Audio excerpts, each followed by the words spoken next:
Hizi hapa ni dalili za ugonjwa wa tezi dume. Hizi hapa ni dalili za ugonjwa wa tezi dume. Kama unapitia katika dalili hizi, tambua ya kwamba una ugonjwa wa tezi dume. Kwanza ni kukojoa usiku mara kwa mara, kukojoa usiku mara kwa mara. Lakini la pili, unapokojoa mkojo hauishi vizuri. Unavaa nguo zako, unashangaa mkojo unatoka kwenye nguo bila ya matarajio. Lakini pia sababu ya mwisho ni mkojo kutoka kwa nguvu ndogo.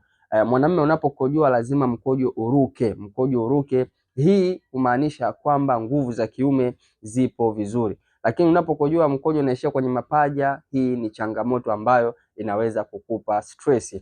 Usipuuze dalili hizi, inaweza kuwa ni uvimbe wa tezi au saratani ya tezi dume.